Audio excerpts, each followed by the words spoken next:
Bonjour, bienvenue dans le podcast L'histoire des Germains, des Francs et des Mérovingiens. Je m'appelle Xavier. Et je m'appelle Romain. Abonnez-vous à notre podcast sérieux, Mais pas trop. conçu pour les passionnés d'histoire qui veulent tout comprendre sur ces peuples, leurs aventures, leurs coutumes et leurs territoires durant le premier millénaire. Retrouvez-nous sur les réseaux sociaux Facebook et Instagram et notre site internet à meropodcast.fr. Et n'hésitez pas à nous faire part de vos commentaires ou à nous donner des étoiles sur votre plateforme de balado favorite. Ceci est l'épisode bonus 38. Arbétion, l'increvable. L'histoire d'Arbétion, franc d'empire et général d'armée sous Constance II, défie largement les lois de la probabilité, avec une carrière record de plus de 30 ans. Notre homme va servir sous 4 empereurs différents. Une bizarrerie pour l'époque, avec un poste si exposé, qui finira de la manière la plus étrange possible, puisque rien ne nous laisse penser qu'Arbétion a fini autrement que dans son lit. Et ça, malgré un nombre incalculable d'ennemis politiques et de péripéties improbables durant son existence. D'ailleurs, dans les années 365, on trouve cette petite mention originale à son sujet.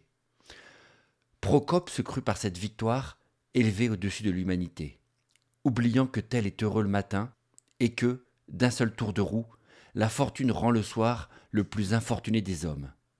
La maison d'Arbétion, qu'une ancienne conformité de sentiments lui avait fait jusque-là respecter comme la sienne, fut un jour spoliée, par ses ordres, de toutes les valeurs inestimables qu'elle contenait, et par la faute du propriétaire, qui s'était excusé sur les infirmités de sa vieillesse, de ne s'être rendu devant lui sur l'ordre qu'il en avait reçu.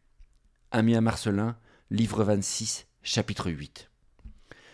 La carrière d'Arbétion n'est pas banale comme on l'a dit. Le Franc d'Empire, nommé officier supérieur sous Constantin le Grand dans les années 30, continue sa brillante carrière sous Constance II dans les années 50 en ne suivant pas Magnence dans sa rébellion. Car malgré ses origines louches et son caractère détestable, Arbétion présente la plus belle des qualités pour Constance, c'est-à-dire sa fidélité.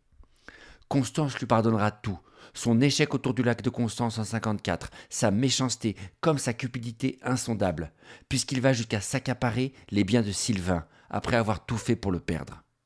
En réalité, le trait de caractère qui irrite le plus Ammien, c'est l'ambition sans limite de ce parvenu qui va réussir à s'appuyer sur les eunuques de la cour de Constance pour se débarrasser d'une brochette impressionnante d'autres généraux dans le seul but de garder le premier rôle. Sylvain en 355 bien sûr, mais aussi Ursicin, le chef d'Amiens et tombeur de l'usurpateur franc, et même Barbatio, général barbare opérant à contre-cœur avec Julien en Gaule et qu'il arrive à faire décapiter en 359. Sa carrière ne s'arrête donc pas avec son consulat de 355, car il se retrouve aux côtés de Constance pour mener la guerre en Mésopotamie en 360, puis il repartira à nouveau avec l'empereur dans son dernier voyage pour écraser Julien, mais qui s'arrêtera brutalement en Turquie, en novembre 361. La logique aurait voulu que cette créature au service de l'empereur finisse mal avec la reprise en main de Julien, mais pas du tout. L'homme a sans doute été trop malin pour se fâcher avec le César du temps de son ascension dans les années 50. Arbétion va donc non seulement survivre, mais plus bizarre, va même recevoir une promotion en devenant le juge président aux purges organisées par Julien contre les hommes de l'Ancien Régime. Un rôle totalement improbable pour un dignitaire comme lui, qui est pourtant l'un des plus compromis. Pour Ammien Marcellin, et je le cite à nouveau, « Il était impossible, en effet, que cet ambitieux hypocrite ne fût pas suspect à Julien, et qu'il pût le considérer autrement que comme son ennemi. Et pourtant, quoi qu'en pense Ammien, Arbétion va s'acquitter de sa nouvelle mission avec sa légendaire efficacité. Il va expédier les procès voulus par Julien dans la ville de Chalcédoine sur le Bosphore en 362 et va envoyer sans trembler la plupart de ses anciens amis au bûcher ou à l'échafaud selon le cas. Un retournement de veste qu'il opère apparemment sans sourciller et qui lui assure une retraite paisible. Julien ne l'emploiera pas dans sa campagne de 363, mais le laissera profiter de ses richesses et de sa belle maison, à Constantinople. La carrière officielle d'Arbétion semble s'arrêter là, même s'il fait son bref retour en 365, lorsque le cousin de Julien, Procope donc, tente de le recruter dans son coup d'État. Mais Arbétion, utilisant son grand âge, va décliner l'offre, ce qui entraîne la destruction de cette fameuse maison comme vengeance de la part de l'usurpateur. Un choix malin quand même, qui lui permettra de finir dans le camp des vainqueurs lorsque le nouvel empereur Valence mettra la rébellion à bas et punira tous les coupables. Le détail important de l'histoire, c'est évidemment qu'Arbétion n'est jamais retourné vivre en Gaule ou encore plus incroyable en Germanie, une fois sa carrière terminée.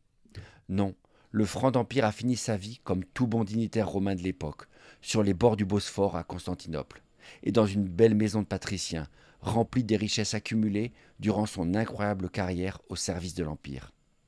Il est, d'une certaine manière, l'un des meilleurs exemples de ce que sont en train de devenir les chefs francs. Des hommes considérables, totalement intégrés dans le jeu politique impérial, comme dans l'élite sociale et culturelle de la capitale du monde. Il est peu probable que les Mérovingiens et autres rois barbares qui prendront le pouvoir au 5e siècle soient les descendants directs de ces barbares d'Empire du 4e. Mais les hommes comme Arbétion n'ont pas peu fait pour ancrer dans la tête des Gallo-Romains qu'un chef militaire barbare n'était pas moins légitime qu'un autre pour faire une belle carrière politique et occuper les plus hautes fonctions dans l'Empire. Une leçon dont on n'a pas fini de reparler.